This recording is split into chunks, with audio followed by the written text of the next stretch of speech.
And as we're going, if people could help out by typing the names of the mushrooms that we're talking about into the chat, it will help people follow along. All right. So, Lila, you want to take it away? Sure. Okay.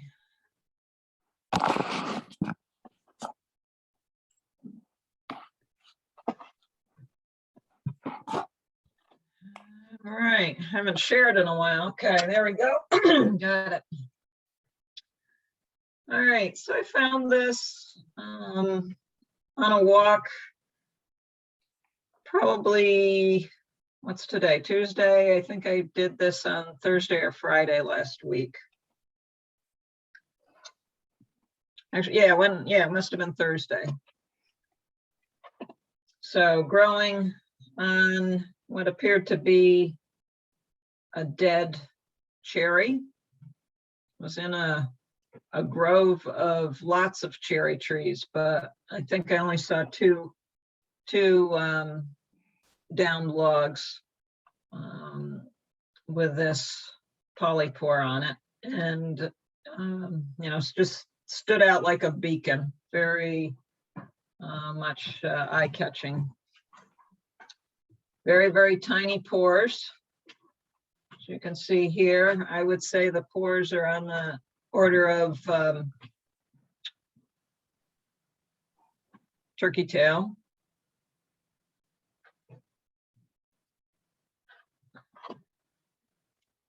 More pictures. These were some of the bigger specimens. Probably that top one up here is what was that? It's maybe 3 inches across. It's very thin. Top surface is kind of hard and smooth. So these three on the left, we're seeing the top side. And then this one over here is the underside. There's a close-up of the pores. That's a good shot. Here I put some KOH on, but I didn't put the KOH on until quite a few hours after I picked it. So I'm not sure that that's going to be too useful. So it's some sort of Trametes or Pycnoporus. I think it used to be known by Pycnoporus. So my debate is it Cinnabarina or is it sanguineus? So you said it's very thin, like paper Very thin? thin. It's Yeah. It's sanguinea. Yeah, that's what I was thinking. Yeah, it has a pretty distinct look to it too. Sanguinea tends to stay orange, bright orange like this longer, whereas the Cinnabarina tends to start fading by now. But the big difference is the sanguinea are paper thin. Like I think Rivardin says like half a millimeter or thinner. Although I think that's a typo. I think he meant to say half a centimeter or thinner. Yeah, these are, you know, almost like cereal box thickness. That would make sense. A couple millimeters, but yeah, a couple millimeters. Yep. Whereas Cinnabarina would be a centimeter, 2 centimeters thick. That's a good find. They're kind of uncommon up here. Yeah, because I have seen, you know, similar ones, but I'm pretty sure the other ones that were the Cinnabarina, they were smaller and thicker. But oh, this one, when I picked it, I just got covered. My hands just turned orange when I picked it. I was trying to handle it. It was crazy how orange my fingers got. And it was a fairly cold day. And so I'm trying to scrub them clean in the snow. But yeah, I was surprised at how thin it was. So that's what got me thinking that maybe it really was this sanguineus. But I can't find very much information about that. It seems like it was found in the Caribbean or something. And that's about all anybody says about it. Yeah, I think it's, it's a tropical mushroom, but it, radiates north. Yeah, But what's the northern range of this? Does anybody know? Have an idea? I think kind of this area. If you look in the Rivarden's book, Rivarden Gilbertson, he places it here in New Jersey, like, he has his old maps, he has a dot of it up here, but it doesn't really go any further north, I think, in his book. I probably wouldn't find this up here in Northeast PA. So You know, the when ones I you, find are probably all Cinnabarina. when you find these things, it would be nice if you could dry them and then just put them in a jar, because we can use them in fungus pest for paper making. Yeah, I have several. I'm keeping them for you, Nina. Good. Oh, okay. I didn't know these were useful for anything really. Yeah, like you can make paper with them. Oh, Would it be the fibers or would it be the dye that can make the paper? You just take that and you grind them up in the blender, and then you make paper with them. Huh. That must be a high fibrous mushroom. Yeah, it's something to do with the what is it? The three the way the cell the branching it's like three branching or something. Trimetic. So that makes it very fibrous and hangs together. And you can also then you can also mix them with then the what is it, birch polypore, and to blend it further, and you get like pink colors of paper. so either species, Nina, either Sanguinea or Cinnabarina. Well, I think we've been using Cinnabarina, but I don't see why it would make any difference. Yeah. They're both Tremidi. Right, right. I thought I had another picture, but I guess it didn't upload. That was showing it kind of on edge, so you could see how thin it was, but that didn't seem to upload. Does this color go away after you harvest? Could you repeat, please? Does the bright color goes away after you harvest? No, I've had it several days and it doesn't seem to have changed much.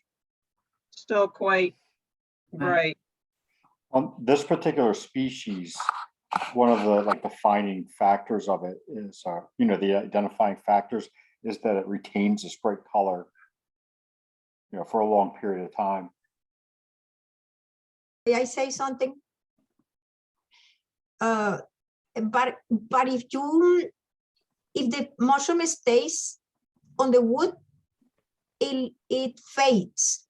I have found them almost white, and I got a big surprise when I turned it over and it was still with that deep red.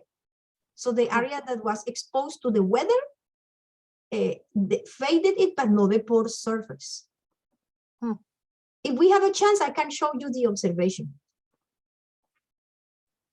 And the relationship with the cherry trees, is that a very common one for this one?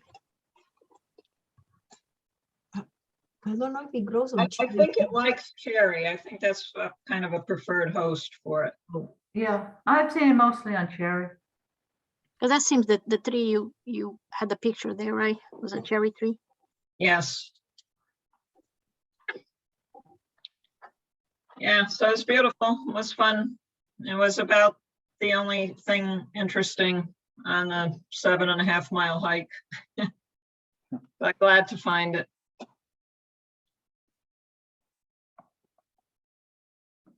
All right. All right, thanks, Lila. Thank you. All right, anybody else have anything they want to share from their computer?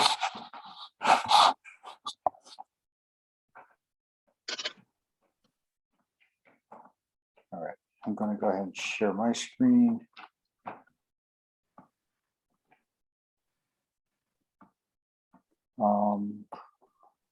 Did I?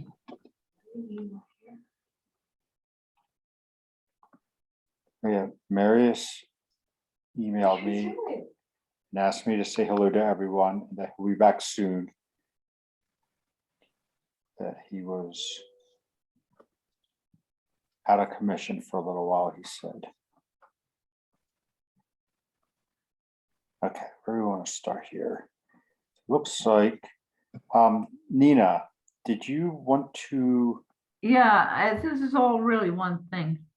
Mhm. I just wanted to, what it was I put on a thing for DNA. You know, I go through all the mushrooms and I found this interesting package of mushrooms and I said, oh, that must be like what we found way back. And so I sent it off for DNA, and there were a bunch of mushrooms that I picked up at Belle Plaine.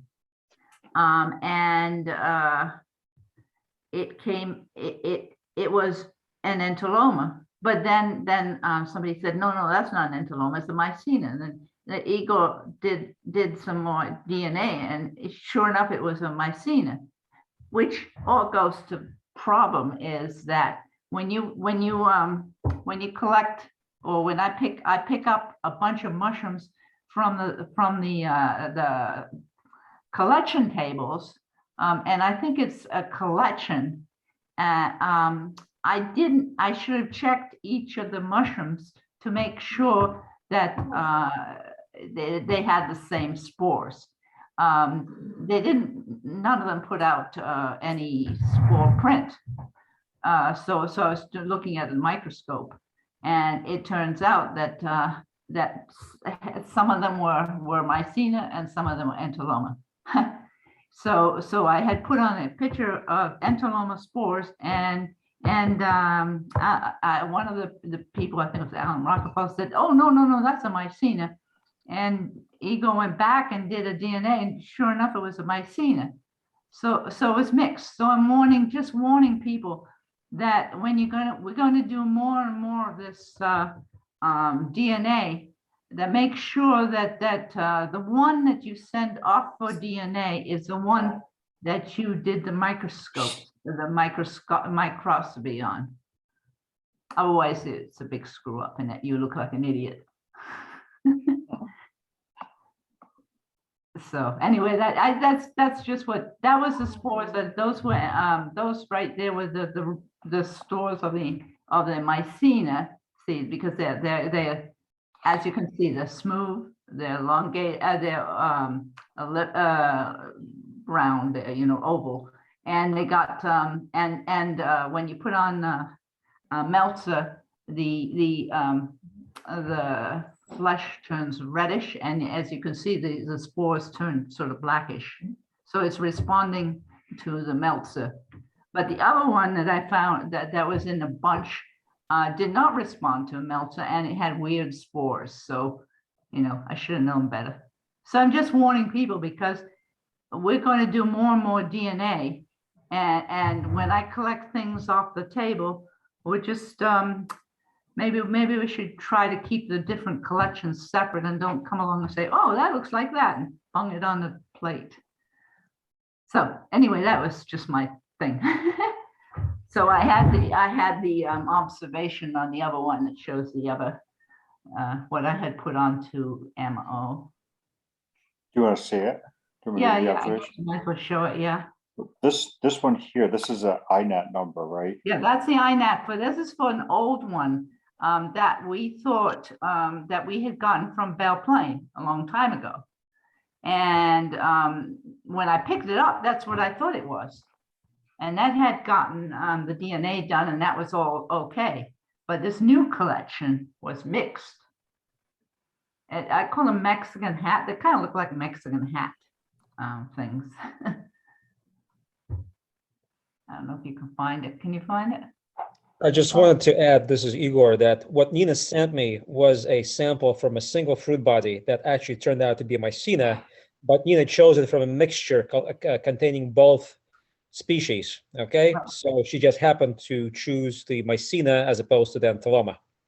So I got entoloma spores. As you see, the spores are not mycena spores. So, yeah. Anyway, It was a screw up, and I'll be more careful next time. And I just put it as a kind of warning for everybody who's going to do DNA to be careful. Yeah. See, they're weird. Those spores are really weird. They're not typical Mycena spores. So anyway, that's it. Cool. Thank you, Nina. Yeah, Those are actually pretty interesting Pharentoloma spores. right. And they're angular, but they're kind of like have a lot of little warts on them or something. That's kind of interesting. Yeah. Do you know what Entoloma species they are or have an idea? What is it? Conferendum, what is it, Igor? Something like that. Confer, I don't know. I mean, that's the name that that you came up with. oh, yeah, that was the name on INAT. Well, when we found them on INAT, that's the one we got. That was the name we got. I Right. think that it has sub or pseudo, subconferendum or pseudoconferendum. Oh, The one that Lizzie found. I yeah, guess- yeah, I guess it's pseudoconferendum. Yeah, okay, Pseudoconferendum. right. Yeah, that I mean, collection they- did not get sequenced. They definitely look like Entoloma spores, but Entoloma spores with warts, Yeah, kind weird. of interesting. Yeah. I think I think maybe subgenus Pausarella. That's what I had thought originally, but it wasn't. Ah. Oh, okay. Right. So anyway, that's all I have. Okay, cool. Thanks, Nina.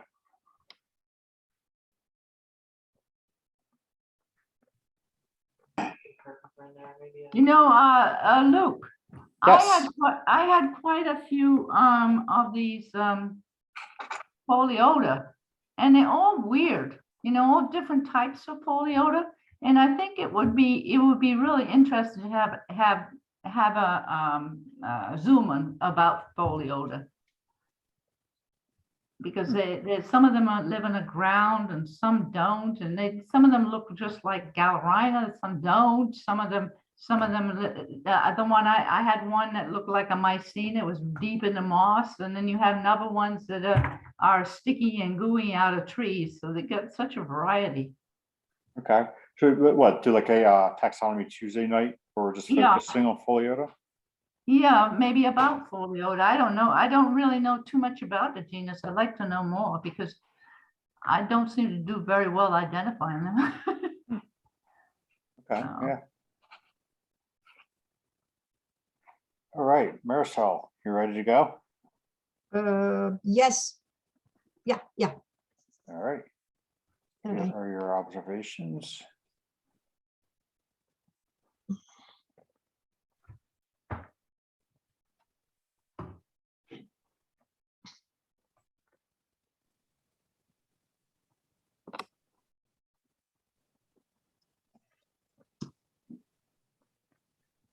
Is everyone seeing that?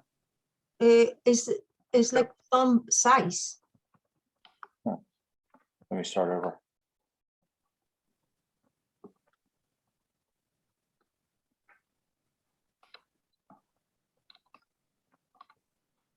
Okay, now yeah. Okay, I found this one a few days ago on woody debris, hardwoods, and I thought that it looked like Gymnopilus or Gymnopus. I always get confused with these two names, Gymnopus dryophyllum. And then I did the micro, and it doesn't look like that. It kind of looked like the micro, but when I look at the photos, the gills don't look like that is genus and species. And the gills, if you get closer to the gills on the lower right, they have interveins.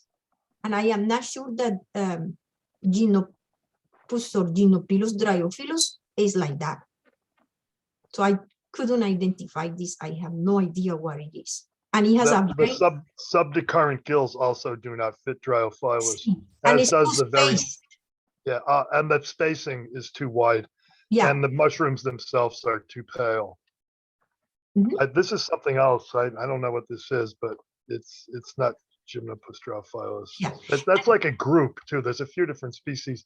I think they call it Gymnopus section or subgenus Levitipes or something like that. But this is not one of those, I don't think. Could it be a Cleidocybe? Or That- Cleidocybe? Yeah, it was on sort of on wood though. It's a little Mhm, unusual for Cleidocybe, but there are some that do fruit on woody stuff. Yeah, I think that makes more sense than Gymnopus actually. What word? Clitosive? Yeah. What about- Cleidocybe, yeah. What about Colivia? Colibia mushrooms only grow on rotting mushrooms. They're Oh. not that hard to identify really. Oh, Gymnopus used to be Colibia. Rotocolibia, maybe. okay. Maybe there might be some strange Rotocolibia species, but I don't think so. Oh, I okay. don't know. I don't So- think so. So Clitosive is looks more like Clitosive species? Yeah, I'd say so, but I don't, but Cleidocybe is a weird genus. It's like for a long time, I think a lot of things with decurrent gills and white spores that were saprobic just got thrown into that genus. And I'm not sure. I think it's been split up quite a bit. And then there's these other weird genera. You know who knows a lot about these weird white spored saprobes is Django Grootmeyers. He's good at these. He knows like Mycena and split offs of Mycena. There's like these, I don't know these genus names yet. He's got a lot of mushroom observers. Okay, I'll ask him. He probably puts on INAT also. Okay. Yeah, I don't know what that is. I have no Yeah, guess. when I saw the connections between the gills, I said, oopsies, this doesn't match and this gills are too spaced. Some Yeah. mycenas are like that. But Yeah, and you can see, there are some Mycenas that are sort of like this. Like, what's that purplish one? Pura?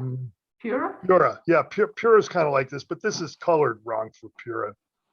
But it could be, I mean, it could be some kind of Mycena, or it could be one of these things that was split off from Mycena. Oh, there is an Pura alba, variation alba. Huh. oh yeah. Look, I didn't put the microscopy. Oh, I did. Okay. Yeah, there's some there. Well, you got spores. Yeah, it Well, has but- very, Dave, please. It has very strange Caelocystidia. And the Caelocystidia looks like Genopus dryophyllum, but then the gills don't match. But okay, this is some Basidia, and you'll see the cystidia, the Caelocystidia in other pictures. This is Basidia, mature and old. I mean, I'm sorry, no. Young and mature. I can go to the next, and these weird things that I don't know what they are.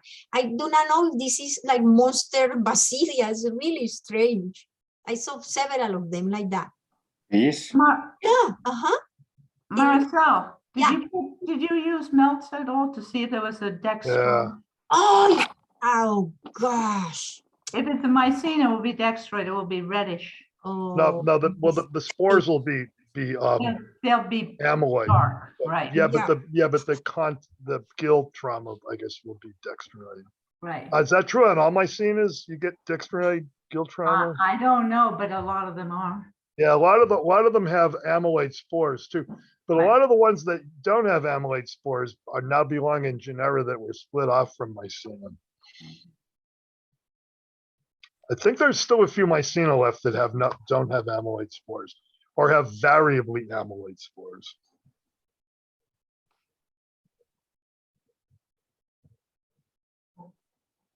can you show the next photo? I thought I did some Caelocystidia. That's the last one. See, no, then it's probably another mushroom. Oh gosh, I did so many. I do so much microscopy that sometimes I get confused. Okay, but okay, that's all I have there to show you. But I'll ask Diango.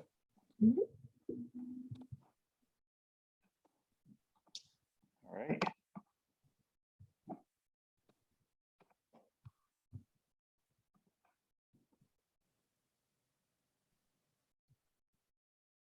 made a lot of noise with this observation because it's so pretty.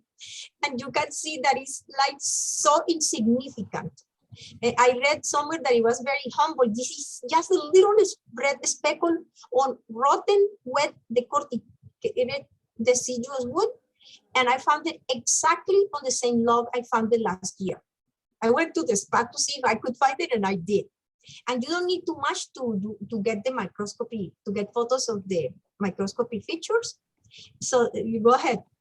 So And this wait, goes to be, I was just gonna ask, are these like squishy, like jelly? yeah, jelly. Okay. They're jelly. And they are usually on top of the wood. Not in the, oh yeah, one time I found it on the side. I have found it on the top of the wood and a little bit to the side. And this is the asexual stage of a crust fungus called Tulasnella aurantiaca. So what we're seeing is the asexual stage. I have never seen the sexual stage, but this is so pretty. I said on my comment before that it looks like if you open a box with jewelry inside.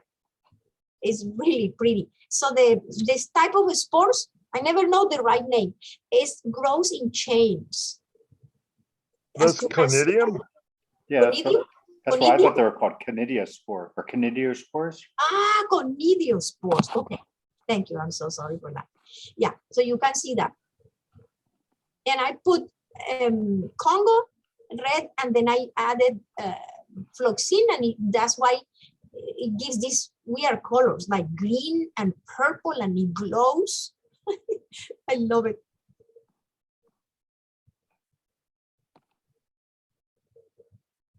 Somehow the liquids, the chemicals didn't want to go inside or make this thing glow like that. I don't know why. And there is also like an infection there. There was like a hypomyces or a water fungus there. And on the left. Yup. Yeah, they look beautiful. Yup.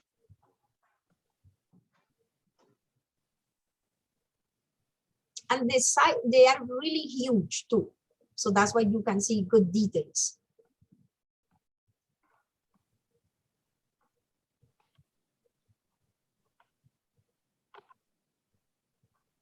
All right. Oh, the one before, look. Very nice. And the one before, you do that? Oh, that one is a good one too. Oh yeah, it's so different.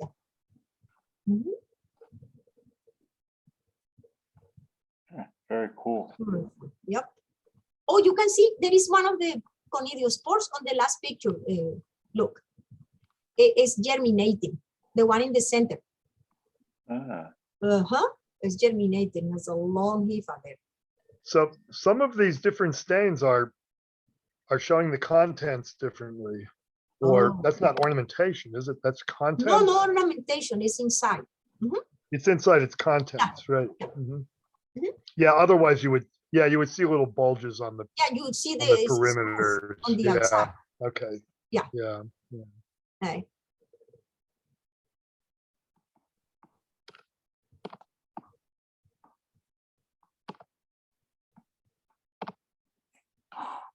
Right. In the same place where I found that the first observation, the first mushroom that I showed you, there was this one too. I found many things together in one spot, and a big, huge hardwood. And it was raining, so everything was so wet. And this one was wet too, but I knew what it was. And that was the best photo I could get. And you touch it, and it's like touching rock. I think somebody showed this a week ago or 2 weeks ago. It's Physis crocatus. I think it's perennial. And you can see the spore surface is a little lighter. And I managed to get spores out of it. You can see the spores. And there was something really incredible. When I was looking at the spore print, I found these weirdos in there. I posted in advanced fungal microscopy, something like that. And somebody told me that those are the spores of a crust, which is the only one in its genus. It's called Elaphocephala eocularis. And it seems to be like a tropical species. And I found many spores in this spore print from Physis. And the spores Oh, I said that. So the apiculus is in the left. Can you point to that, please? Look, What are we looking? the apiculus of that weird thing in there. Oh, Look right, close. right there. Yes. Mhm. So that's a spore of a crust fungus. It's really. So do you know how these spores got there? I look on the piece of wood where I got the resupinate polypore and I cannot see anything. Oh, and you know, maybe the fruiting body is like nothing. I read about it, I found photos and it is what they told me. Is this what I am saying? But it seems to be like so almost invisible. I couldn't find it. I had to come back to the wood and search for something there. I just found it by accident, the spores. And there are other photos where you see more spores. Oh, not in that one, okay. Another one. It's a little blurry. And another one. And they were in one side of the slide, in one spot of somewhere on the polypore, there was that. Because on the other side, I only saw the spores of the polypore, the resupinate polypore. It was really fascinating.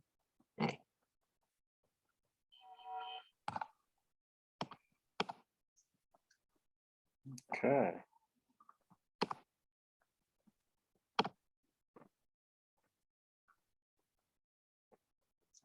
This one, I found it like what day? On Friday. On Friday, I went to the woods near my house, 5 minutes from my house, and it was freezing, but I managed to walk for an hour. And I found this on birch wood, and it was growing with Steckerino nocrasum. You can see a little bit on the top, the little orange teeth on the top. But I just tried to get it out of the photo. So this is a resupinate polypore. I did the spore print and I did the micro, and you can see it has special features. Can you show the micro, please? Okay, this is not the greatest photo, but this is called cystidia that looks like fingers, and it has some crystals, very fine crystals. I couldn't get a better photo. And this is from inside the walls of the pores, but I think it's called the decepiments. And yeah, show the rest. I got one basidium with 4 spores. You see 2, but there were 4. It's hard to focus because they are in different planes. So you said it was freezing cold out, but these things were producing spores. Yeah, because they are protected. Somehow they are under the wood. You turn the logs. Yeah. And some mushrooms end up sporing because it's cold. That's their metabolic trigger. No, I don't know that, but Well, but many crusts and resupinate polypores are still alive during cold weather. right. I guess we could say that these things are active. I guess all mushrooms have a specific window, right, that they want. I was just reminded, you were saying it was protected, of Larry Millman, how he always says that the logs are like parkas and all these crust and resupinate fungi are cozy and toasty underneath their parkas in the wintertime. Oh, yeah, cool. All right. And it has this wonderful halocystidia. Okay, there is a problem here. I probably pushed the slide too much and I dislodged the halo that was covering that capitate end. Imagine a helmet. There was a helmet there. I saw them floating, but I couldn't find one. Another thing I did, I put KOH. So KOH acts and removes crystals and ornamentations, but it's okay. So I got 2 or 3 important features there: the long halocystidia, and then that fingers-like projection with the ornamentation with the fine crystals. Go show the other photos, please. I think those were the 2 main characters. Yeah, more of them. And they have simple septa. You can see on the one on the lower right, near the head, it has septa. Yeah. and they have a long base. Yeah, they And do. when I was doing the microscopy, this one I got the head off. I pushed so hard I got the head off. And when I was doing the micro, I remember that there are some crusts that are called Hyphodontias. They used to be called Grandinia, and now they call them Hyphodontias. You're welcome. And I said, this looks like Hyphodontia, which only has teeth, no pores. And it happens that one time I posted another mushroom that is probably the same one right here, and somebody told me it belongs to the Hyphodontia, and I didn't believe it. And now I know why, because it has this halocystidia. Somehow they belong to the same group, even one is a cross and one is a polypore. So based on these features, I went in the books and I looked everywhere and I found the name. Because some Grandinia, some Hyphodontias are called xylodon, which means teeth, I think. So I found it in that section. I have a resupinate polypores book from Ana Rosa Bernicchia from Italy. And I have another with crusts. So that's where I found it. And it seems to happen in US too. Can you show the last photo, please? I think that I only saw one spore. I couldn't get the spore print. One quick question. That right there, is that an example of the halocystidia? Could be. It could be. Mm-hmm. But it will be like a helmet. Right, But I have another example. You're going to see on the next observation. Yeah. You'll see it. This one, I couldn't get it together, but you'll see in the next observation. I got that spore, and it corresponds to that genus and that species. More of that. I was fascinated with this capitate cystidia.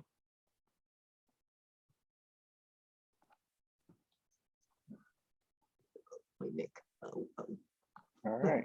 Cool. Okay, and my last observation. One last look at the mushroom itself. Oh yeah. So when you find crusts or resupinate polypores, you look at the edges, at the margin. So this one had a very interesting margin. In the parts that were younger, the margin was like arachnoid, like loose. And even on the underneath the pores, at the bottom of the pores, it was like that, arachnoid. But if you look at the parts that were more mature, you look all over the place. They come together tighter, if I can say that. And the margin changes a little bit. I don't know if you know what I'm trying to say. Like up there. As it matures, yeah. It gets more dense. Like if you compare fabrics, there are some fabrics that are very loose and open, and then some are very tight and more fine. That's what I'm trying to say. Yeah. All right. Right. So I put my last observation. This is from a long time ago, just for you to see what I'm saying, that they belong to the same family. I found this was super tiny. And you can see that it has some kind of teeth. Not the upper part is something that there were like 3 or 4 things growing together there, but I got this little one. It's called Hyphodontia arguta. And it has teeth, and when you do the microscopy, can you please show that? You'll see these elements that are present on the other one. Okay, the spores, not the spores. Oh, this one has an extra type of cystidia. They call it dental drill. But I'm not talking about those. I'm talking about the halocystidia. You'll see it. The next. There is the one halocystidia without the helmet, without the halo. And this one is not a great photo, but you can see what I was trying to tell you. That's the crystal or whatever substance is protecting the tip of it. So when you look at the crust or the resupinate polypore with the lens, you see these things sticking up. It's really beautiful. So the halocystidium have like an extra layer, like an outer annulus sort of surrounding the. Not a nullus. It's like a mineral, like a crystal thing, like an excrescence, excretion. I don't know what's the right word. And it comes apart. it separates and it leaves that's a naked one. Mhm. Oh, so the halo comes off? Comes off. Yup. Mhm. Ah, Yup. okay, interesting, thanks. See, okay. So that's it. All right. Thanks, Marisol. You're so welcome.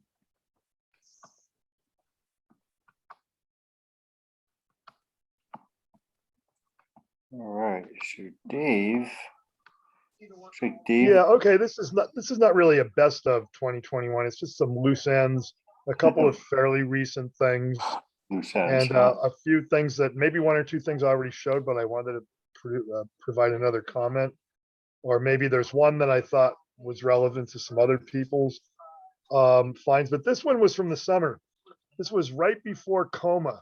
So my wife and I were driving up to Connecticut very next morning, and I just happened to drive through Moon Lake, which is near my house, looking for this weird bolete that Igor helped me define, identify, a Neoboletus and then VAR something. I'd have to look it up.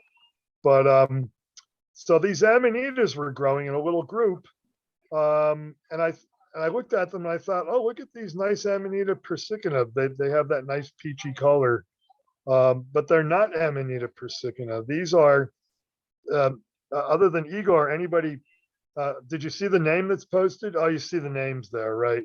Yeah, so this is probably Amanita wellsii, but it could be this other thing, this Ostro wellsii that has been found in New Jersey. So this is dried.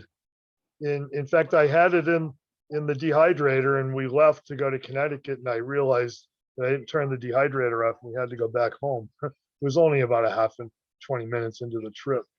But wellsii is something I found a long time ago. Maybe the last time I found it was maybe 7 years ago. Completely different habitat, as upland, acidic soil, gray birch, a couple of conifers here and there, blueberry bushes, cranberry bushes. Really much different than where I found this in a mossy sort of perimeter of an oak woods. There might have been a few hemlocks around, but so I'm wondering if this is the true wellsii. So it's not persicana, because the main thing is the way the universal veil looks on the cap and on the bottom of the stalk. It's different. Persicana is muscaroid, so it's got warts, kind of, not this wispy yellowish stuff. And the partial veil is kind of interesting too. It's looks like it's trying to not form a ring, or form like a really, really weak ring, and that is a wellsii trait. The really weak sort of fibrillose ring that usually disappears. So same section Amanita, but they are persicana and wellsii are not related to one another. So just an interesting find. I preserved a big bunch of material. Dave, Yes. we went one time to Nymph, and we were way up north in northern Ontario, and we found this Amanita growing with blueberries. Yeah, that's what Rod Tullas used to say, blueberry bushes. And there are blueberry bushes in the place where I used to get wellsii years back. They cut down a lot of the birch trees in that other spot. But there's no blueberries in this location. It's not acidic, highly acidic soil. It's a lower elevation. It's more of the soil's a little richer. It's mainly in oak woods. Very much different than the other place where I used to find wellsii, where I think that poor fungus is probably dead now in that spot, because they probably cut down the partner trees. So, and anyway, it's an interesting find. I hadn't even posted it until about a week ago, because we got back from Connecticut and I had forgotten all about it. Although there were spores that I scoped. I just left a slide on a table and didn't get to it until we got home from Connecticut. Okay, so what's next here?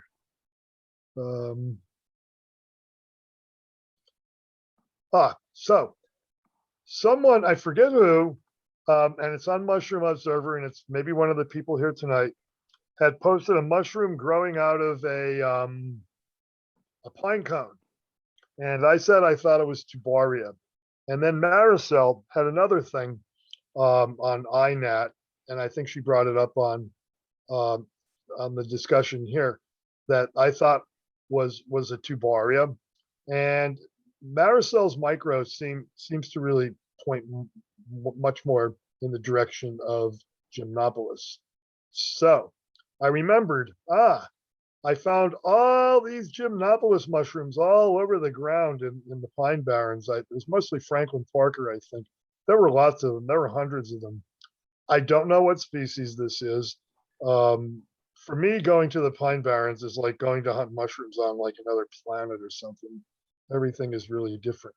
You see here on the left part of this picture, there's a slip over the spore print. And inside, under that slip is also a tiny, tiny bit of melters. And you can see here how the spores, just by looking at the print, you can see the color change to like a reddish purplish. That's a dextrinoid reaction on the spores. And I think I might have a picture here of the micro of the spores too that shows, not so much as this old microscope of mine doesn't pick up color very well. I think there's another picture that actually you can see a little bit of purple on the spores there. This microscope, I think I might have a picture with my other microscope that doesn't take very good pictures because it's a binocular scope, so I have to point through one eyepiece, but the color is better. So see if there's another micro on these spores. By the way, Gymnopolis spores, there we are. That's the other microscope. The resolution is usually not as good, as you can see, but you can see the color a lot better. It's like they really turn fairly purple in that melters. And Alan Rockefeller likes to say that Gymnopolis spores look like mangoes, and that's a pretty apt description, really. Most Gymnopolis have spores sort of shaped like mangoes, not that different than Gallerina. Some like Gallerina marginata spores look fairly similar. Anyway, so I want to make a correction. Those things I had thought were tubaria, I think they're probably all Gymnopolis. They're probably the same thing as this. And I don't feel so bad though, because when Maricel first put her thing on advanced mushroom identification on Facebook, I think Jacob Polk said he thought it was tubaria also. So I don't feel so bad thinking that was a tubaria, but it looks like Gymnopolis. And so I think that thing coming out of the pine cone was probably the same thing. And maybe, I think when they get really wet, the gills get kind of stuck together and it looks like they're more highly separated. And I think that's part of what maybe had me a little bit confused, especially on Maricel's, because I think that one probably looks like it had a lot of water in it. Okay, so that was just shown to make a correction, really. At least I think a correction. Okay, so Serena Unicolor came up not long ago, and then I realized, oh, this little thing that I found is probably what it is. So I'm looking for some, what's the matter with why is it doing that? Oh, Huh.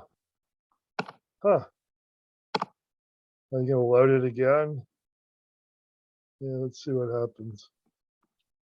So I don't know, maybe I get an opinion here if we can actually see a picture of this. Oh, there we go. So it's very small. The thing that makes me think it's Serena Unicolor is it has the weird pores. The hymenium it's a young one, so they're really tight, but you can see they're going to be elongated and maze-like. And I think that picture shows it a little bit, I think. Yeah, there we go. It's not they aren't the greatest pictures. So what do you think? You all who know these polypores really much better than I do. Is Serena Unicolor, does that make sense for this thing? I don't think so. No? No, the color is wrong. Well, it's very young. Oh, there's the top. Okay. So the top does have some brown going on. Did you get any spores? If you get the spores, then you will be, oh. Yeah, I think I did. And I think I probably posted some measurements on the ID. They're pretty small. These guys look like they're less than 2 microns wide. Looks like they're maybe up to around 4.5 or 5. I'm guessing, just trying to size up some of them. Well, maybe a little bigger than 5. And it looks like some of them are probably up to about 2. So what did I put here for the spore dimensions? I'm going to guess that I put something like 4.5 to 5.5 by 1.5 to 2. Let's see what because I forget what I put. Do they correspond to the size? Oh of no, I put 2 by 3.5. Okay, so that's wider than I was guessing from the photo. But I do carefully sort of blow up the picture and try to get measurements. But anyway, Marisol, I'm sorry, go ahead. Do they agree with Serena's unicolor? Yeah, I think so. That's why I posted it as Okay. as promising. Okay.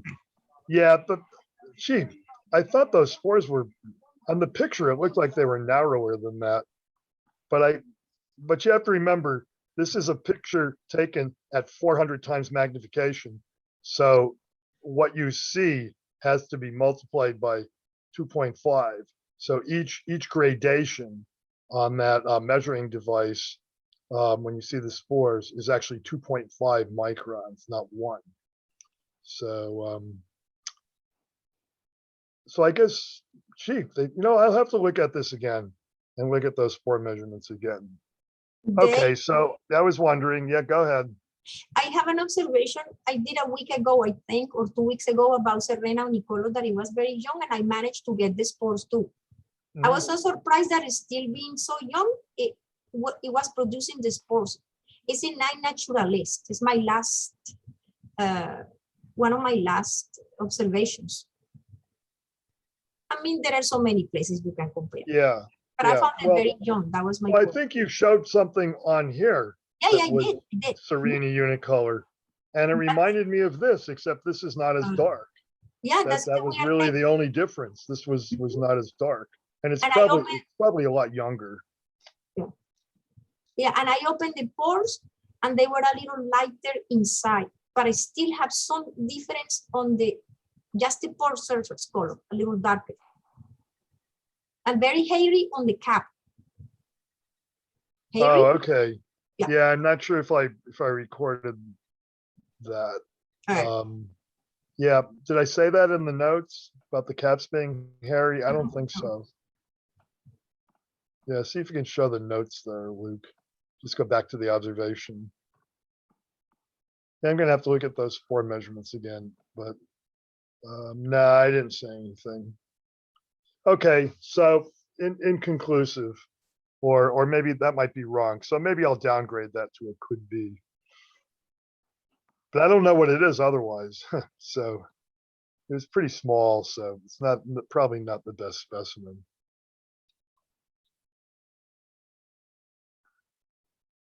Okay, so I thought it's always nice to show at least one mushroom, that's good to eat.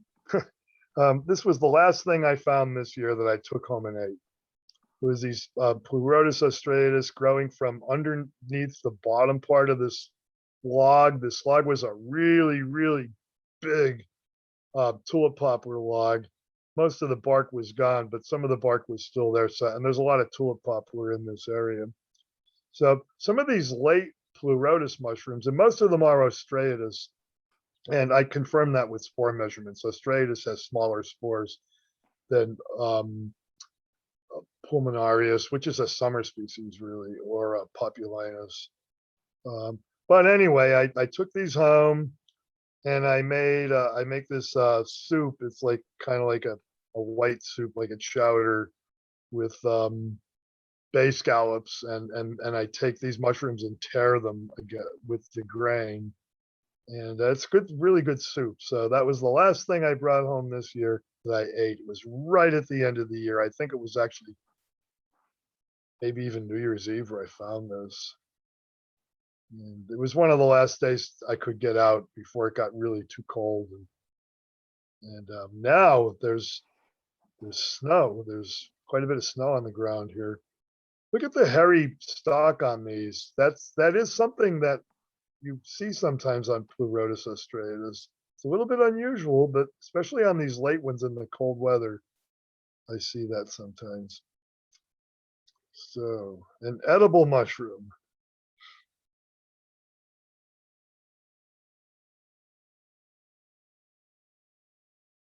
Yeah, there's that one of the stalks, right? It's really got a lot of hairs on it.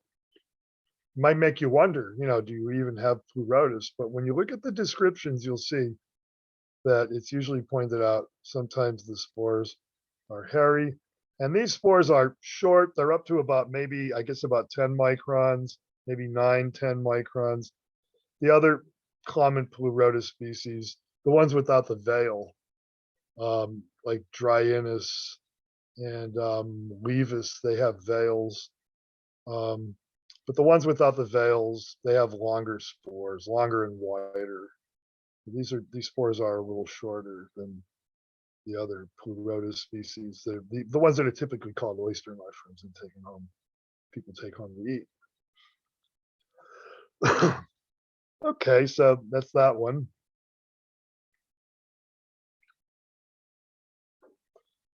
Okay, what do we have here? I forgot what I sent in already. Oh, one of our club members here in Luzerne County, Wyoming Valley Mushroom Club, Allison, her name is. So she read that you can eat these things, these Exidia crenata. It used to be Exidia recissa. Very easy to confuse with tree ears, but it came up before how these are much more flimsy, sort of than rough. They're really, you can make them wiggle pretty easily, whereas auricularia is a little bit firmer. But Allison read that you can eat these things and dry. So she made them. I mean, she made them a couple of ways, and her and her kids, her husband doesn't like mushrooms, so he didn't eat them, I guess. But her and her 2 boys, they ate them. They said they were really good. So I'm gonna have to find some of these and dry them out and maybe put them in some miso soup or something like that, and so I can add this species to my list. Those look like goats here, but I've tried those before. They're kind of difficult to cook. They get this really rubbery, leathery texture if you just over or undercook them. Well, I'm wondering if you dry them out, are they going to turn out a little bit like auricularia, kind of, crunchy and chewy? Possibly. They will definitely be chewy if you cook them fresh. Yeah. Like ridiculously chewy. Ridiculously chewy. Okay. I'm going to dry some out. Next time I find some in nice shape, I'm going to take them home and dry out enough to put in like some soup, some kind of soup, miso soup or hot and sour soup or something like that. That could work, definitely. Well, that's what works with tree ears. That's the best thing to do with them. Or put it like in a shrimp stir fry where you add some liquid. Well, anyway, that's them.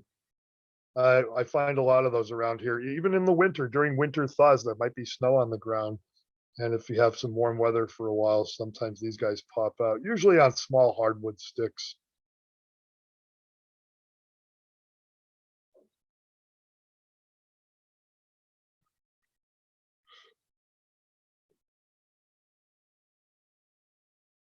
Yeah, let's see. I got some spores. I think they're, what is it? Allantoid?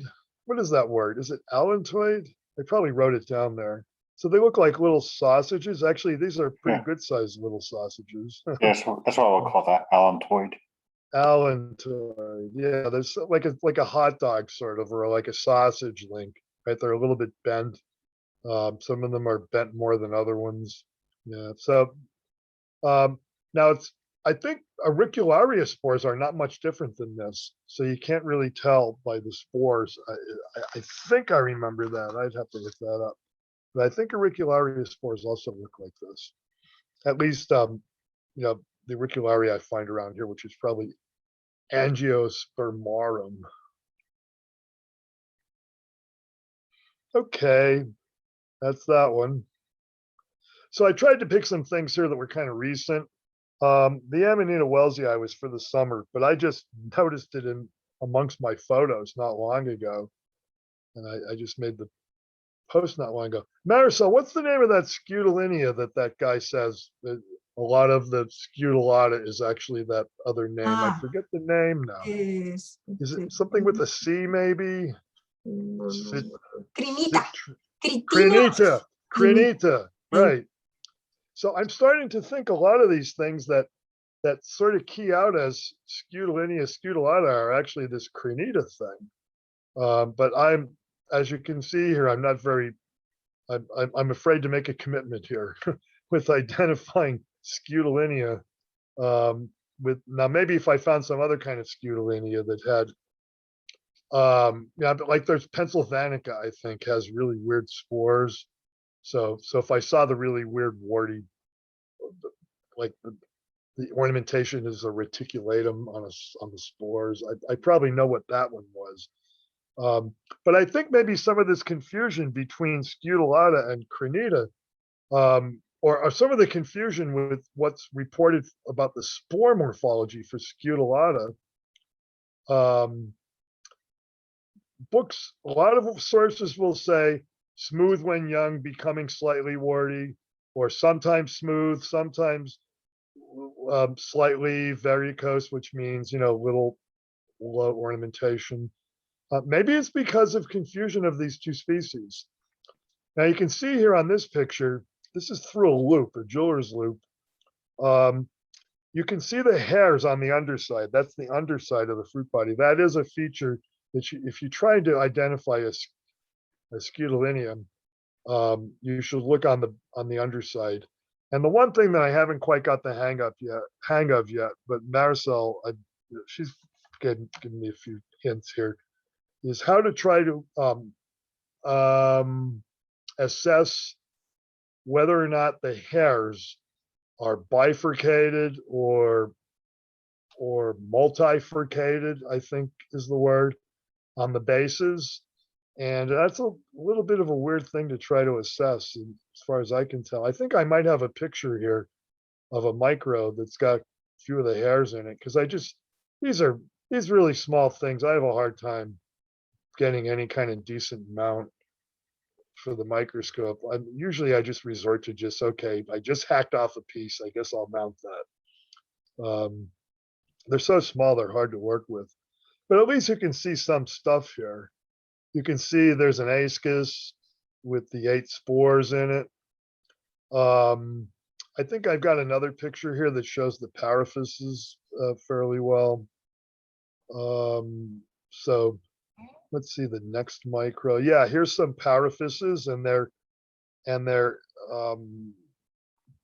they have like larger apices, oval or clavate, or it gets really hard to determine, like, okay, is this paraphyse, is it clavate or is it capitate, or what do you call this one? I would say it has an enlarged apex.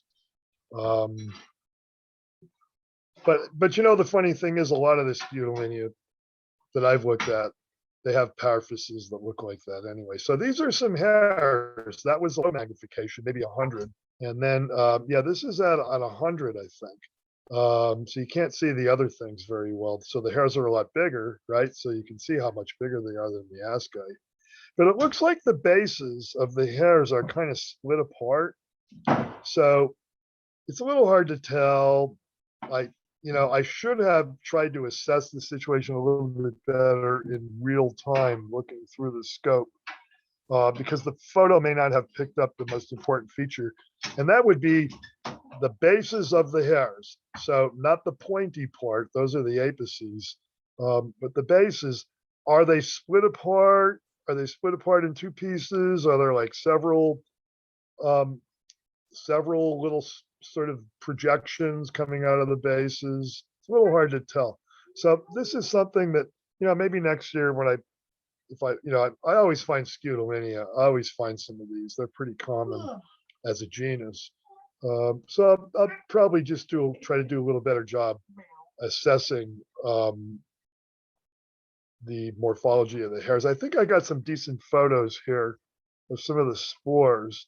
So are they smooth or are they varicose? Well, this picture might be a little hard to tell. Let's see. Let's see. So I get confused with this stuff. I mean, is that contents I'm looking at, or is that very, very fine ornamentation on the wall? I'm guessing that's probably very, very fine ornamentation. So that's with my scope that doesn't give really good resolution, but I can get better pictures because it's only one eyepiece. They, Oh, also there are gutules in each of either one, Scutellata or Crenita. Either one of them are reported as having gutules, but I think one of the things that might favor Crenita for these guys are the multiple gutules in a variable size. So you see here in these spores, the gutules are these little greenish circles inside, and sometimes they call them oil drops, and you can see one of them has like one big one of them has a medium-sized one, and progressively smaller ones, and there's one that has fairly small ones and one big one, and so kind of vary. So that's another thing, I guess, you need to look at when you're trying to identify a scutellinia. they, Yes. may I say something? Yeah, sure, of course. Okay, I think that the best way of getting information from the spores is from a spore print, and I get it. I spray the scutellinia, even if it is dry, you spray it with water, and then you put it on the slide, and the next day the spores are there. So you will have reliable information from those spores. Yes, the best way to do it. Then you see the mature spore. Yes. These were from a print. These were from a print Yeah, that you yeah. see now. Mhm. I got a print off one of these little guys. I actually could see the little white area on the slide. Mhm. And another thing, yeah, very tiny. Mhm. And another thing is that when you do the microscopy of the hairs, you Mhm. will see that the base of the hair it has two tips, or it has many tips. So Yes. Scutellinia has many tips. And Scutellata has many tips. I'm so sorry. Yes, I meant to say that Scutellia scutellata has multiple roots at the base of the hairs. Multifurcate, right? Yeah. Okay. Yeah. So Crenita has the 2 or 3, or is it only 2? Do you know? Like 2. Okay, It's like 2. the Okay. simplest of all. And I did so many. I did like 13, and they only one has multiple roots, and it wasn't Scutellinia scutellata. Oh, Yeah, these are really hard. yes. These are really hard to identify. Yeah, but it's very, very it's enjoyable. Doing the microscopy of the Scutellinia is really cool. Yeah, well, It's they're kind of cool to beautiful. find. They're cool looking little things, and then you want to take them home, Yeah. and try to learn something about them. But they're hard. They're difficult. But they're fun. You're right. There's a lot to look at with these guys. Yeah. Yeah, you will occupy yourself for a while, Oh, yes. examining a Scutellinia collection. Yeah.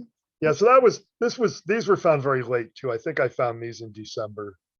It was warm in December here. It stayed warm, and now it's really cold. It's been below 0 at my house. Today I was out cross country skiing, breaking a trail. Spent 3 hours breaking a 1.5-mile trail, and so that's what I do now.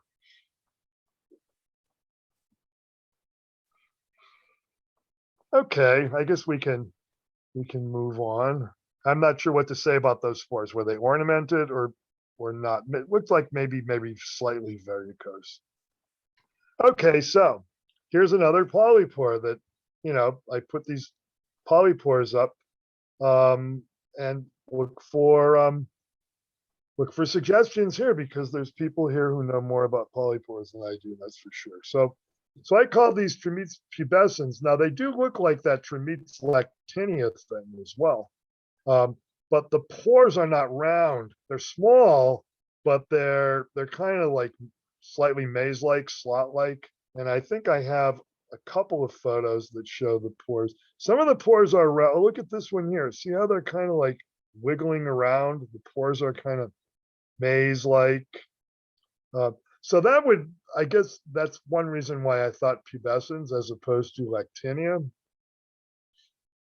Or is it something else? I don't know. They're pubescent. The tops of the fruit bodies are, you know, they're sort of fuzzy, sort of. So that would favor pubescens, I guess. Lactinia is bald, isn't it? See, I'm starting to learn these things. I think lactinia is bald, isn't it? The upper surface. Yeah, I think you're right. Yeah, I think it is. I think that's one of the reasons why I And did like, not. I'll Go say ahead. like lactinia, the bands on them are not as like thin as that. When they do get Oh, bands, okay. Yeah, maybe a little more pronounced. Although this one's kind of, in my estimation, this one is a little bit more zonate than I would expect for pubescens. This looks, may I say, Sure. this looks like Trametes ocracea. yeah, that's what I was thinking. Oh, you Yeah. think that's It but looks don't they like have it. round pores? You'll have to make the step Ocretia? in the side and see the thing about the black line and then compare the size of the spore, but it looks like ocracea. Yeah, it does. But I think the pores for Ocretia, aren't they like versicolor pores? They're just round. I don't remember that, but the Okay, well, I will looks check. like it. All right.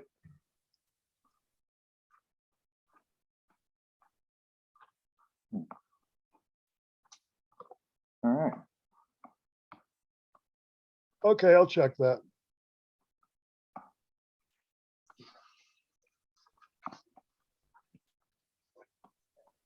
And once again, these little cylindrical to allantoid spores that you get with a lot of different polypores.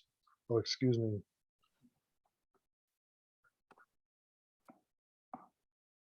All right. Well, that is it there, Dave. Excuse me, I had to sneeze. Is that it for mine? Yeah, that was it. Okay, yeah, I have to run into the kitchen. I'm cooking something. But all right, so that's it. Well, thanks, A Dave. little later things, some of the polypores I found late, and a few other interesting things. Anyway, all right, I'll be. All right. Does anybody else have anything they want to share? That was it for what we had queued up. Hungry now, thanks to that one, display. No takers. All right then, you guys. What do you guys want to do? You want to go to look at some Jersey fundus stuff? Definitely. Sí, señor.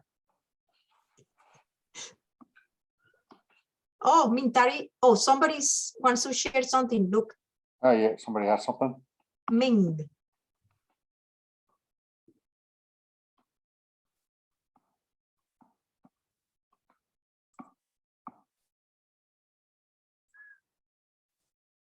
Oh, Ming. No, Ming. Go ahead, share whatever you have right now. Hi, Nice. is that Luke? It was Luke speaking, right? Okay. Yes. Hi, everybody. I don't have anything winter, but I just have something I don't know very well. It's summer or autumn, so it should be fairly easy. I'll share my screen. It's on my iNaturalist. Give me a second. Share screen. iNaturalist. Okay.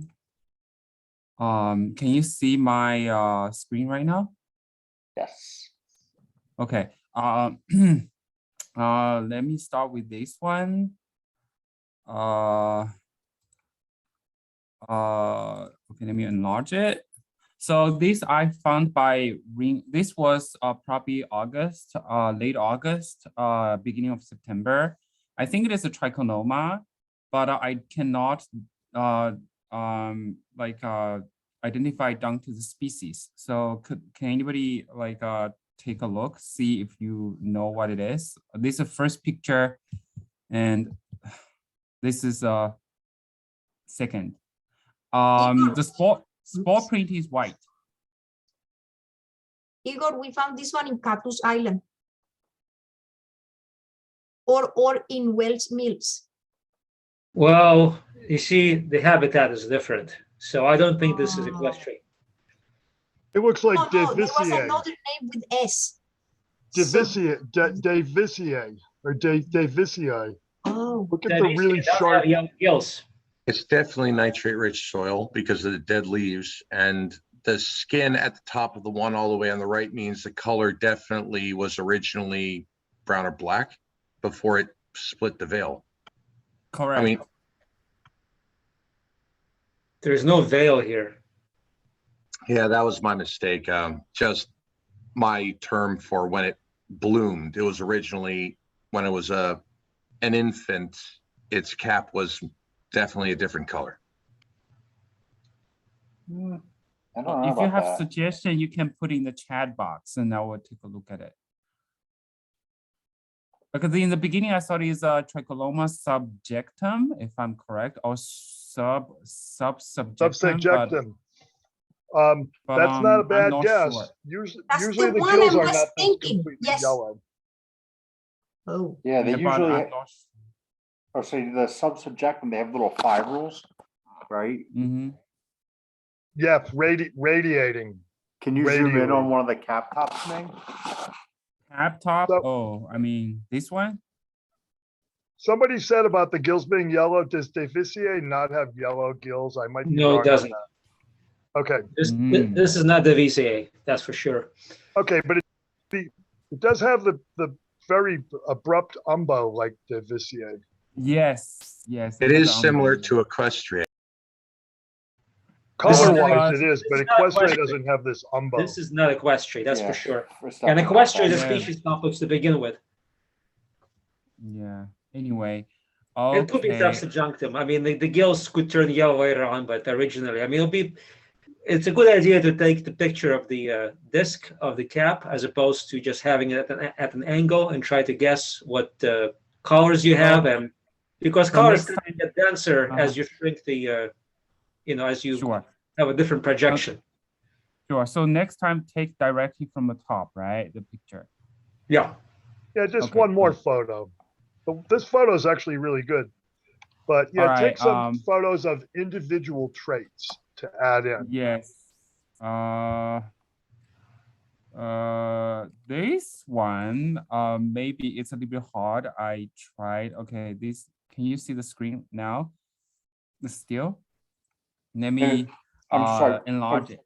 Hey, Ming, before you go on, is it Tricholoma subjunctum or subsubjunctum?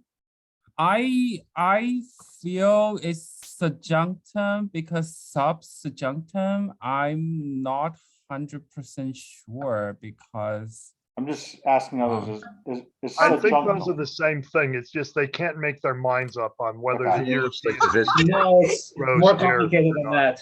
It's more complicated than that. It's a species group. If you look at the paper by Clausen, 2017, the whole section is very complicated, and there are very many species there, very close to each other, very short branches on the tree, suggesting that they separated very recently. So you have to be careful. Equestriae and subjunctum, they're species groups.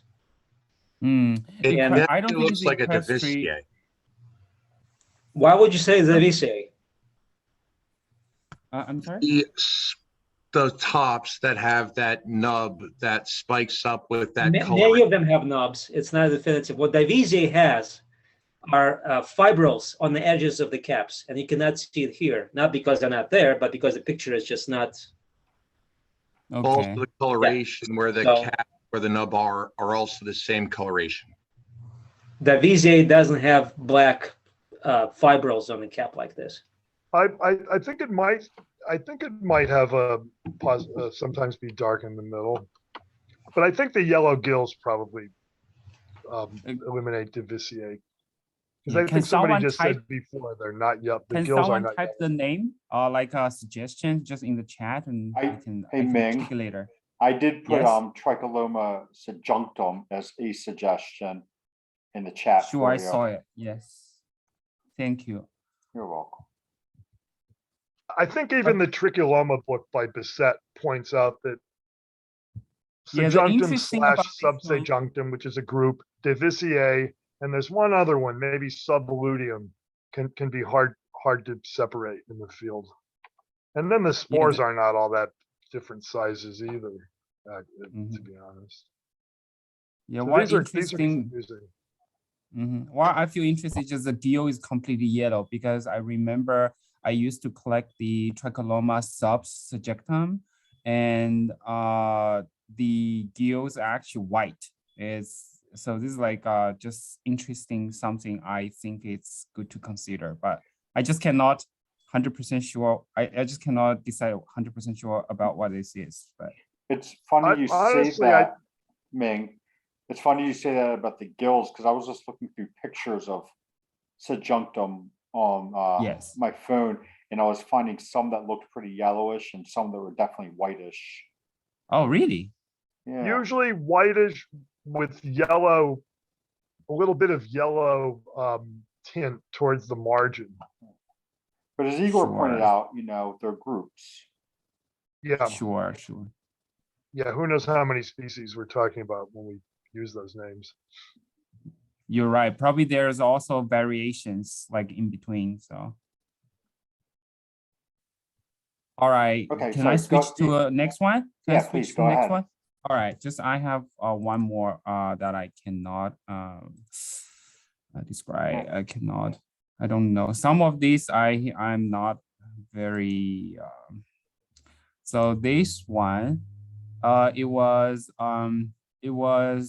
like by Stoke State Forest. I think it's around August, and you see on the ground, it's actually in between the pine trees. You see on the ground there's a lot of needles from the tree. I don't know exactly what the species of the trees are because I'm not an expert, but this is what I see. I feel it is like in Entoloma, but they grow like in a huge pile, like gregariously. And they have this like unburnated cap.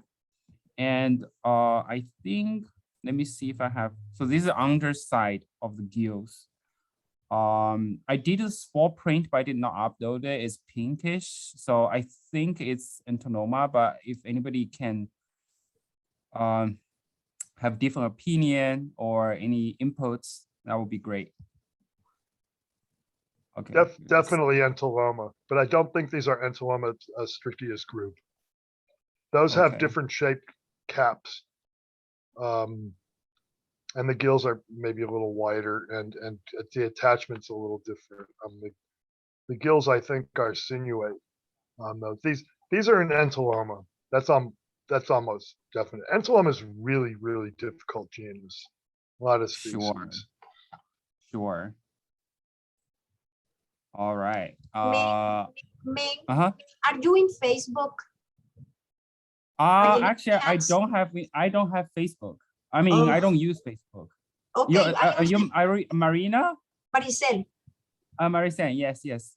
Yeah, I only mentioned that because I do a lot of fungi related things through many groups in Facebook, and there is one just for Entolomas. There is one just for Tricholomas.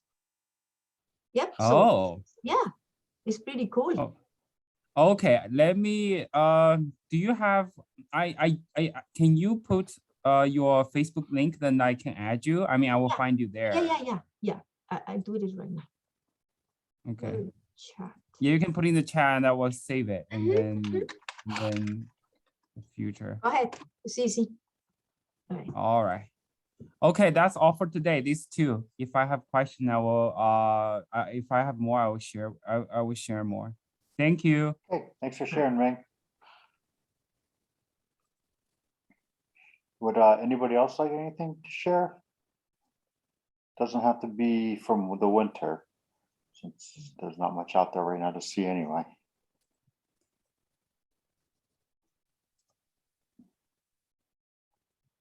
Okay, Sadly, due to the cold snap and the snow, the freezing rain, and more snow, a lot of things are barren in my neck of the woods.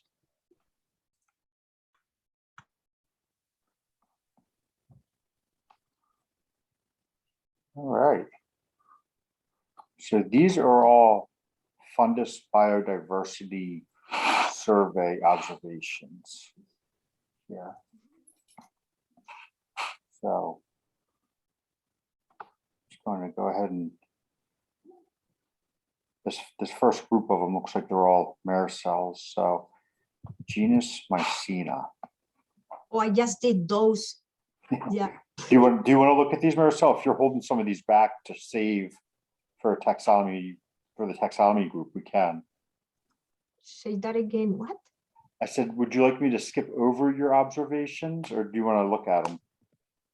Not this one. I will Not never this one. know. We will know. It's too tricky. No Mycena. Other ones, maybe. What's Crepidos variabilis? Yeah, I have to. This is very new, so I still didn't have a chance to compare. But that was the name suggested by iNaturalist, and I found two groups with the other mushrooms that I showed you today. And one was more mature than the other one, and it was incredible, the microscopy. So I still didn't have a chance to see if there is really variables. Oh, yeah. And I have to tell you something. It has Caelocystidia, but something happened. So I put the little caps on the slide for the next day, and the Caelocystidia grew longer and attached to the glass. So this Caelocystidia is extra longer.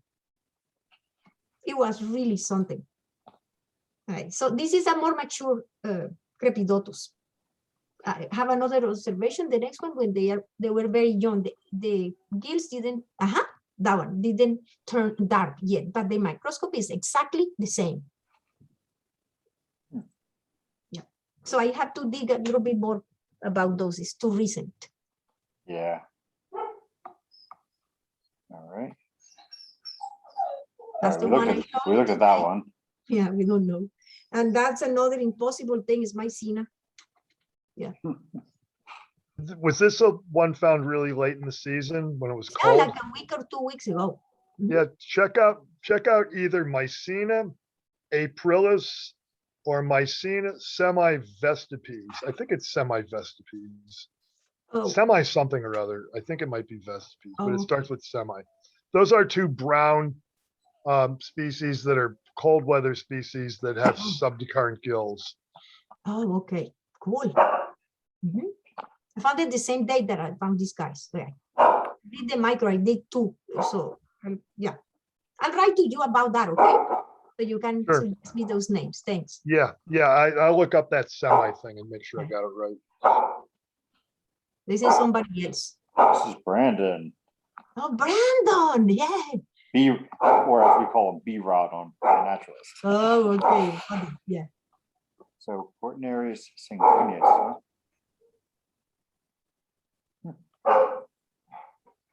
Is that your perro? Yeah. Yeah. I don't know. What do you guys think? Sanguineus? It looks like it. Well, it's a dermosebe, Cortinarius dermosebe. What? Dos sanguíneos? Well, it's a subgenus dermosebe. Oh, Yeah, okay. which sanguineus is a species in that grouping. Kind of old. I mean, I think I've had this discussion and I forget how it was resolved. I know for a while it was thought the true sanguineus did not occur in North America, but I think DNA may have shown that it does. And maybe you have it in the Pine Barrens. Oh, I know where to find it. So the next time I find it, I'll collect and we'll do the DNA. There's other red ones though. There's Marolendensis. I think there's this one Phillipsii or something. I'd have to look it up. But there's like 3, maybe 4 completely red Cortinarius species with the red gills, and the rest of it's red too, not like semi-sanguineous, where those the ones in that group. There's a few other species that I don't recall the names right now, but one of them has a yellow stipe face, at least when it's in good condition. And I forget which one that is. But I know Emma Harrower told me that once. And she knows a lot about Cortinarius. We found, go ahead. I was just gonna say, I'm gonna put that into Dermosity, since I think it's kind of hard to say whether it's sanguineous without a little more digging, right? Yeah, I'm not sure if it's subgenus or section. They have it in here I as think section. it's section. Oh, Oh, sec- okay. Mhm.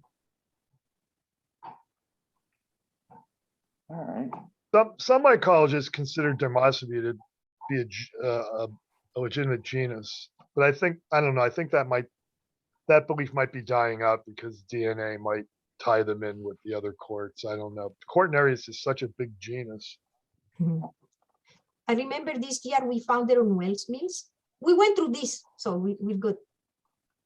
We're waiting for DNA. Okay. We did this too. We don't want to see that. Oh, by the way, question: who is doing DNA in our group in the New Jersey Mycological Society? Does anyone help the DNA with that, or you send out to someone else? Igor, are you still there? Yeah, I'm here. What was the question? Ming, could you repeat your question? Yeah, my question is that, for example, if you wanted to do some DNA analysis to learn about the mushroom, that are you sending out to someone who is in our group, in the New Jersey Mycological Society group? Well, we sequence collections from the forays and we send them out for sequencing to a company in Oregon.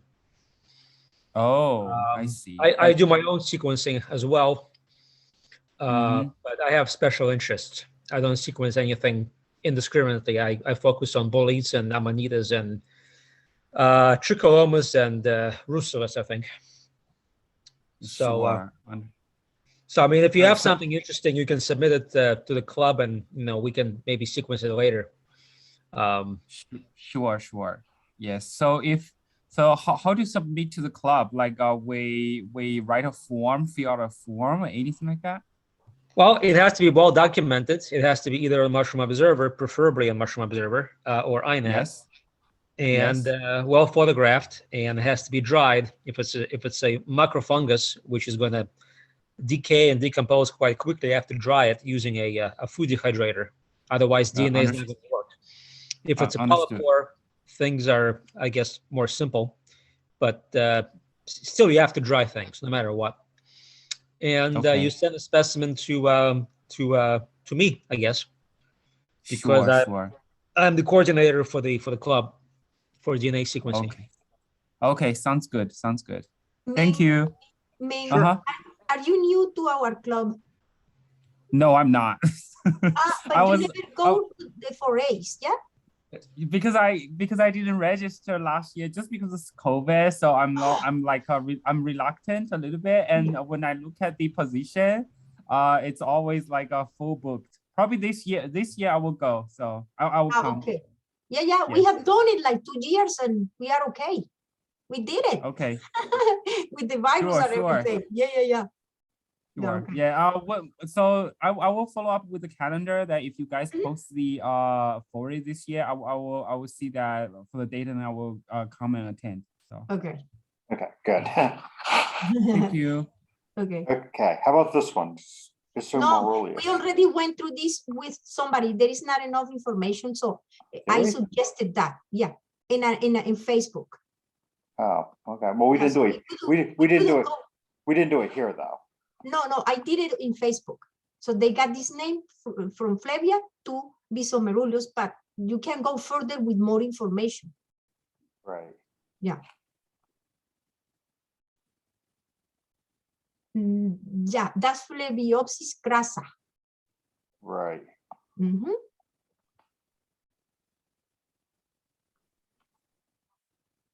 Yep. Based on those margin edges. Yes. And there is nothing else that looks like that. Right. Yep.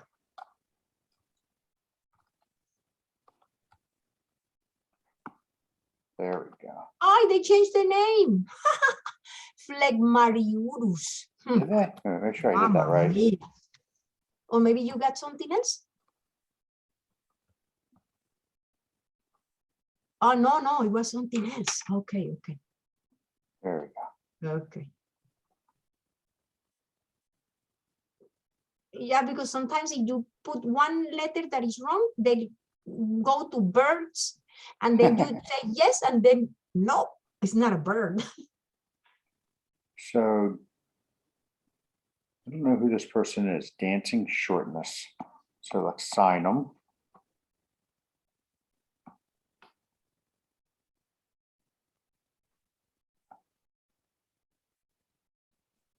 So this was from late October in Parvin State Park. So that's Pine Barren area.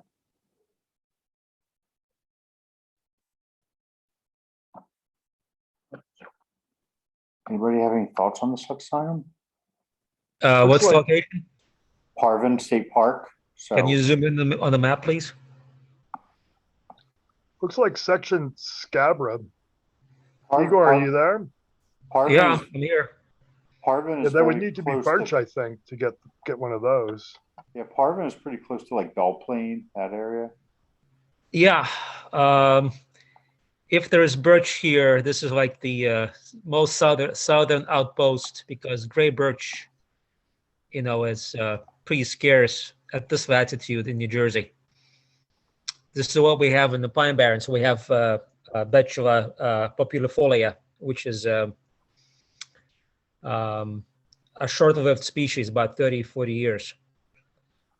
Yes, I think this is section scabra, and I've sequenced some collections of scabra from the New Jersey Pine Barrens and southern New Jersey. This is not Halopus, too dark, so we can rule this out. But there are, I think, 2 cryptic species. I have ITS sequences of them. I don't know what they are. They didn't blast to anything in GenBank. I don't think I can ID this. I don't think this is Snellii or the lookalike of Snellii. It's just wrong habitat and wrong trees, I think. Varipes? That's the Snellii lookalike, right? Or is it? Yeah, but it's not. I don't think it's found in the Pine Barrens. Well, this one doesn't have like the blotchy cap that. Right. species- Both Snellii and varicolor have blotchy. Varicolor. Okay. Yeah, they look morphologically almost identical, but in terms of their sequences, they're very, very far apart. They're not even related to each other. Oh God, that's ridiculous. It is And they ridiculous. both have the same staining patterns too, don't they? Yeah. If you section them. Exactly. I have ITS sequences of both bona fide Snellii and bona fide varicolor that matches European collections, and they are very, very different. As a matter of fact, those 2 European authors, Den Becker and Noderlaas, in their papers say that it's amazing how genetically distant they are. I'm amazed. I thought they would be very close. Yep, but again, Oh, go ahead. I'm sorry. I know. I'm just saying, like, you have this convergent evolution in terms of morphology, but Yes. DNA tells you they're not even related. So again, Interesting.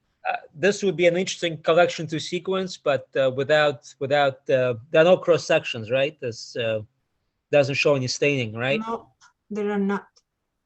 You have to section them to see the staining Right, a lot yeah, of no, times. no section. Yeah, they You need to be see? sectioned vertically. There's I'm looking at the I don't also see anything in the base. I'm looking at the cap margin, and section scabra has a very, very short sterile margin, and I think it kind of fits that. It's a little bit irregular, but yeah, it's maybe about a millimeter long. Sectional exinum has these huge flops of sterile tissue, very irregular, so you cannot confuse those 2 sections just from that trait. But yes, this is an interesting collection. If it was saved, it would be cool to sequence it, but I guess it wasn't saved. Yeah, I don't know who this person is. Doesn't say like specimen available. No. Yeah. No, it doesn't. Yes, there's a lot of stuff we don't know. And, fortunately, I think Michael Kuo and Beatrice Ortiz Santana are working on Lexinum still. So there's hope. There's something in section scabrum, kind of Yeah, big. section scabra. I'm just Scabra. going to throw something out, Igor, and it's probably wrong because this looks too dark overall. But For what? I could for albellum. No, this is not albellum. I didn't really think so, but I just thought I'd throw it out there for the sake It's of too dark. Albellum has a bumpy Too dark. cap, and usually the scabers are not so thick and dark. not so thick. And well, that's what my thinking as well. The only reason I threw that out there is the one photo that shows the cut base of the stipe showed no staining. It's the only reason I threw that out there, but I don't think it's albellum. Yeah. Yeah, very cool. It's got to be birch, so one of those stragglers, birch is dying in New Jersey, in southern New Jersey, just getting too hot for it. It's disappearing very quickly, and besides, those trees are just don't last very long to begin with. They're short-lived pioneer species, so when you go to the pine barrens and you see like a sole birch or two growing somewhere, those are the last holdouts. They're on their way out. So it is possible that we're going to lose our Lexinum section scabra from the pine barrens eventually. The same person. Oh, this Yeah. is the same person. Is that one yours, Luke? No, these are just these are on the fundus biodiversity survey these are just New Jersey mushrooms. Ah. So Because I noticed you had from Hickory Run, you had something you called Lactarius peckii. I guess that's still in Lactarius, not Lactifluus. But I don't know that species, so I'm wondering. Proximelis? I just got the results from, and it's not Proximelus. I got it. It looks like this. Maricel, I was aware of that, and I did check the GenBank database. Mhm. There is no accession named Proximelis in GenBank, so it is possible that nobody has sequenced it. Oh, see, she said that there are not. It could be that there are not enough. How do you say? People haven't done enough. Correct. Yes, I So- can't say it. Yeah. So even though there might be hits, they are unnamed. But if you actually go into the database and use the search function and just look for the exact name, Lactarius proximelis, there are no accessions labeled as such in GenBank. Oh, okay. So lack of names or sequences doesn't mean this is not And it's proximelis. not. I get it. Okay. Because Nina told me before that they have been calling these proximelos, but then they can compare. Yeah. Look at how the gills are forked pretty far away from the stipe in some cases. Look, if you look at the stipe, go to the stipe, because some of those forks are kind of, looks like maybe close to a centimeter away. That's kind of unusual. Look at the one right here in the lower middle. Looks like there's a fork pretty far down. That might just be a short gill, though. It's a little. No, hard. those are forks. Yeah, forks. right there. No, to the right. Right, to the right. You Yeah, passed it. those are forks. Yeah, I saw this other one Luke was pointing at. I'm not sure about. It's probably a Yeah, short those gill. are forks. Those other ones are forks for sure. Yeah, the ones on the left are short gills. Yeah, way over on the left are short gills. There was one like in the middle. I wasn't sure. It's probably a short gill. Yeah, what you have in the forefront are 3-4 gills. Mhm. Yeah. And I found mine on December 19. December 19. Mhm. Sure. Boy, that's late for Lactarius around here. Yeah. At least. And it was fresh. And they did the DNA of that one. Yep. It's And the conifer stipe was like, associated. the stipe was like 1.5 centimeters. Yep, that's the one. It's Mhm. one of a kind. Yeah. Luke, what you're showing us, are these collections special in some way? Yeah, there's curated observations for the fundus biodiversity survey. So they're observations that people are making. Well, first of all, they're all in New Jersey.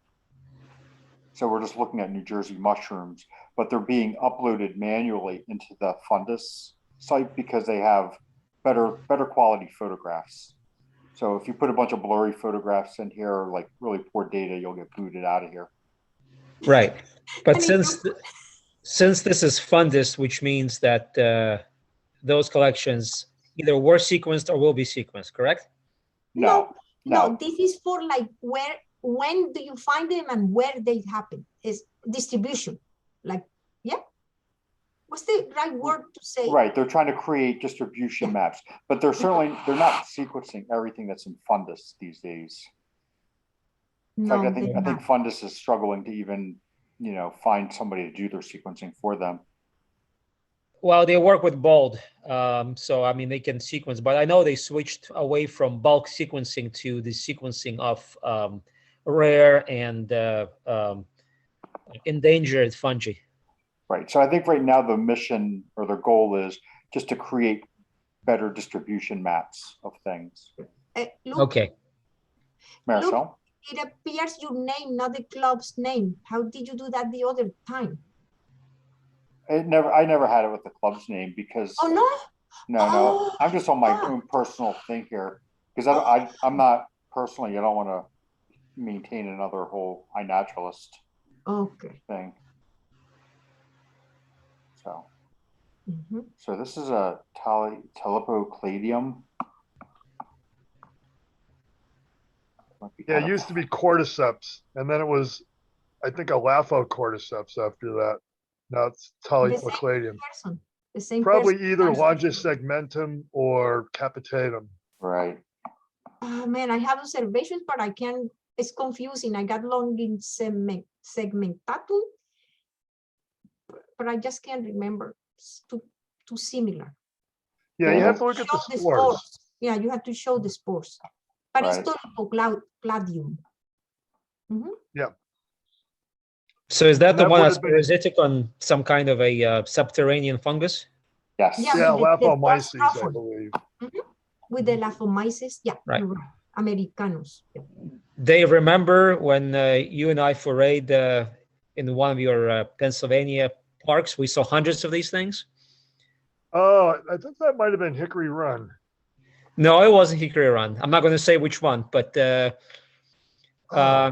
was this summer. I visited you for 2 days. You took me Oh, there. because usually I don't see these till the fall. Oh, no. Those were those other things. Those were Talipocladium. No, those are the ones that have the heads that are shaped like they're like Glossum, Like tongues. elongated. They're not globose. But they were also Talipocladium. Yeah, Oh. it was at Thornhurst. Yes. Yeah, it was, and I also found them at Ricketts that year the same way too in Hemlock Woods. It Yeah, was exactly. loaded But with they them. were There like hundreds. of thousands probably. Yeah.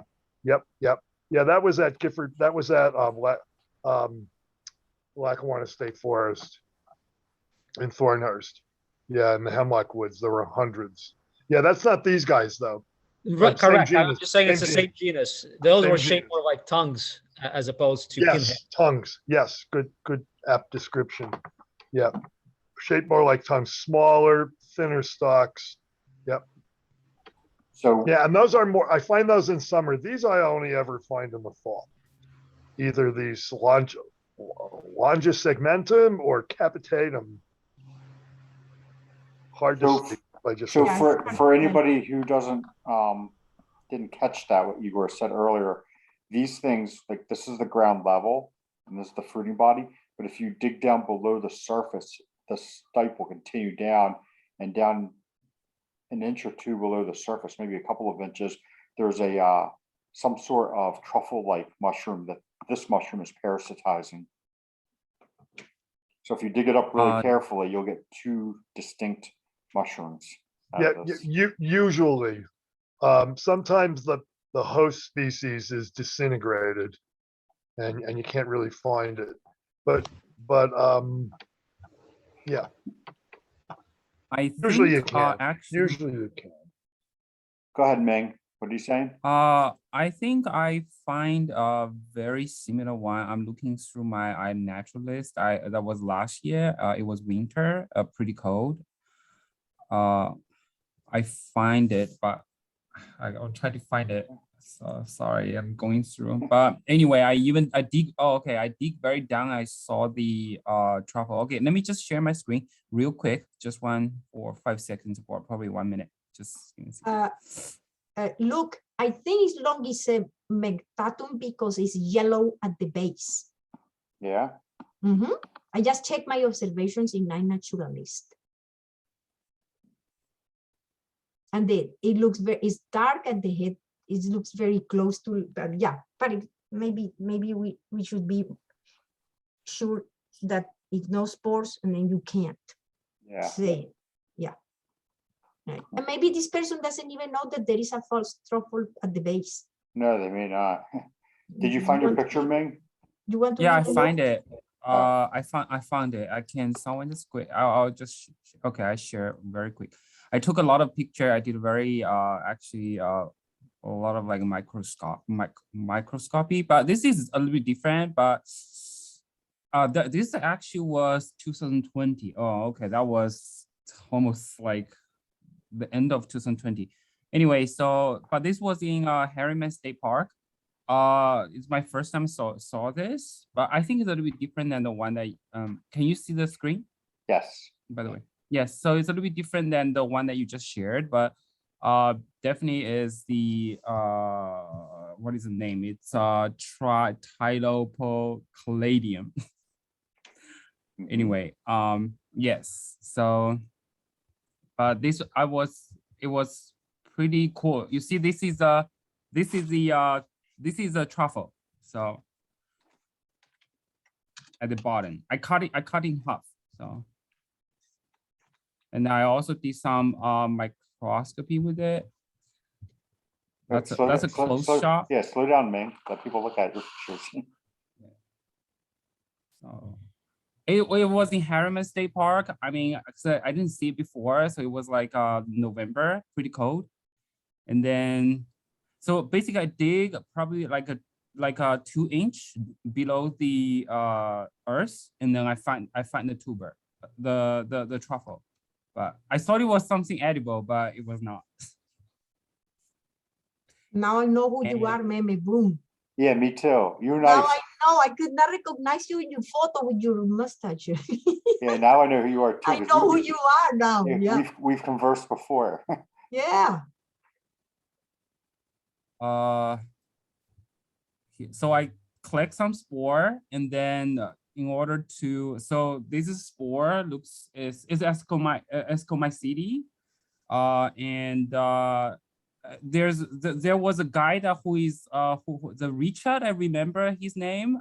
He's in like Washington State or on the West Coast. He's specialized in this kind of like parasitic, this kind of like club this kind of fungus. But anyway, so he tried to help to identify what it is.